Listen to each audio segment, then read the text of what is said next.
Just down the road from one of Vermont's largest breweries, Magic Hat, is Fiddlehead Brewing, where owner and head brewer Matty O is brewing up some well-balanced beers. Come with me and explore what Fiddlehead Brewing has underneath its Magic Hat here in the Green Mountain State.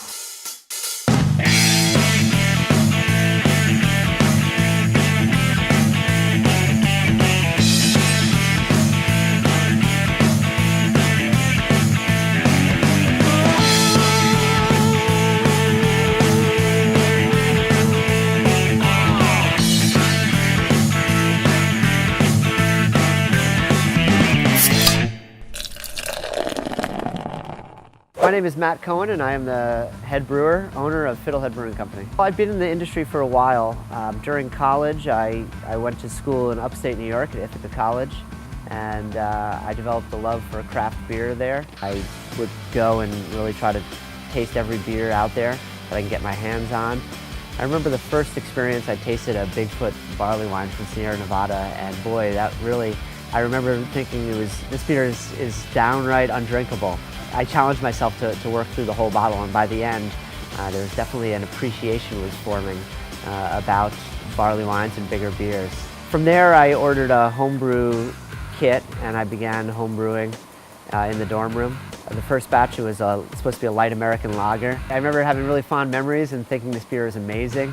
I'm sure if I tried it now, I'd be like, this is horrible, but it was enough to really ignite an interest. At the time, one of the breweries that really excited me was a brewery called Magic Hat, and they were doing things, in my opinion, that a lot of other breweries weren't doing, both in the styles of beers that they were producing and the way that they were marketing them. Wrote them a letter and sent it off in the mail, and thought nothing of it. A few weeks later, I got a call from Bob Johnson, the then brewmaster. Unfortunately, they didn't have a position for me at that time that paid, but they did have a spot.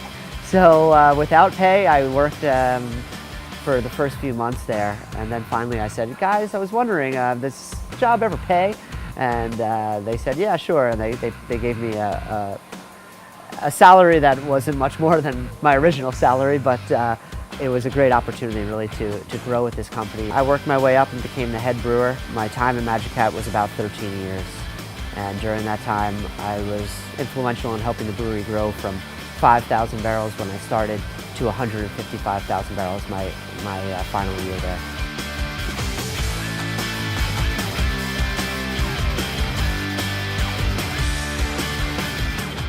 Fiddlehead Brewing Company was born on my back porch. One of the things that I've been learned from Alan Newman, he was the founder of Magic Hat, was really the importance of the name. And a lot of breweries, at the time when Magic Hat was being formed, Alan did a lot of extensive research, and he went and he traveled around the United States and looked at what a lot of the other breweries were doing. And what he found was that most of the breweries were naming themselves after geographical locations. It kind of limited their success because that name didn't necessarily translate when they went to sell beer out of their immediate market. So I was looking for a name that was fun, playful, but also did have some small regional appeal. The Fiddlehead is a firm that comes up here in the Northeast, and it is the first green edible thing that grows in the forest. It's kind of the beginning of spring here in the Northeast, and the winters can be quite long. So when you see the Fiddleheads, it has always been a point of excitement for me.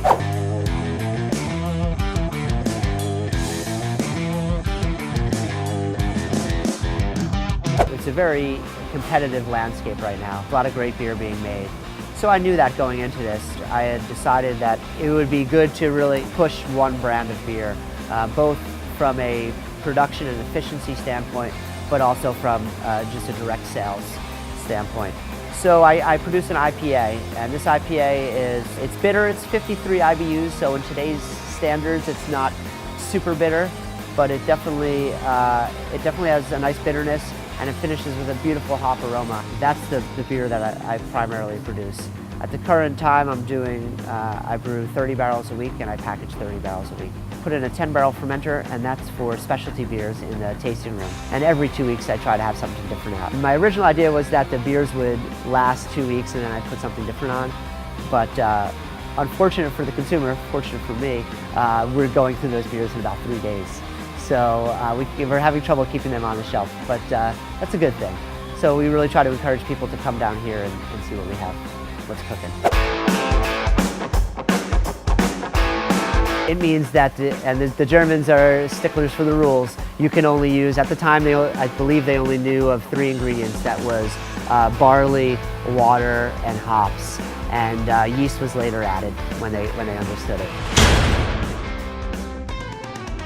When I set up the brewery, I learned a lot of lessons at Magic Hat. We were on the road where we were really forced to grow, and that growth was tremendous. We were doing 20 to 30% every year, and that's tiring. It requires a lot of capital, and it requires a lot of infrastructure. It feels like you're always behind the ball. So when I started Fiddlehead, I kind of made a decision that I didn't want to get on that road. And for me, where I see it all making sense and being very comfortable, a sustainable business and providing a good lifestyle for me and my family would be around 5,000 barrels. And my goal was I was going to get there in 10 years' time. Well, here we are, 6 months into it. Initially, my business plan called for 500 barrels produced in the first year. I've done over 1,000 already. So I'm on my way to doing over 2,000 barrels this year. So if I continue at this pace, I'll be at 5,000 next year. So I'm saying it right now. We're staying at 5,000. I'm on the record, so it's out there, but we'll see.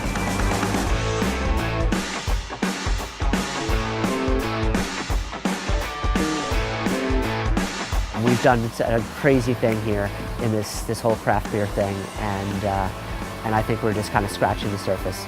The minute I started brewing, for me it was the perfect marriage of craftsmanship, creativity, and science. To this day, it really keeps me going, and I love just watching the beer ferment and listening to it, and then drinking a beer at the end of the day. And there's nothing as rewarding as going to a bar and seeing someone order your beer and then ordering another. There is a kind of a celebrity status to it, which gotta be honest with you, I don't mind. But I really can't complain if I can do anything other than this. I think being a PGA golfer would be pretty cool. I think that would be a pretty nice lifestyle. But short of that, just keep me in the brew house. And you can make $1 million in an afternoon, so making beer, I don't know if you're ever gonna get there, but who knows. Thanks for checking out Brewfiles at Fiddlehead Brewing in Shelburne, Vermont. Matty always has some truly inspirational words for us, and I hope that you all take it to heart. Anybody interested in brewing, it's great to hear from somebody with his knowledge and experience in the industry. Don't forget to subscribe to us at Brewfiles on Twitter, Facebook.com/Brewfiles, and YouTube, where you know where to reach us. Thanks again for watching. Appreciate it, and take care.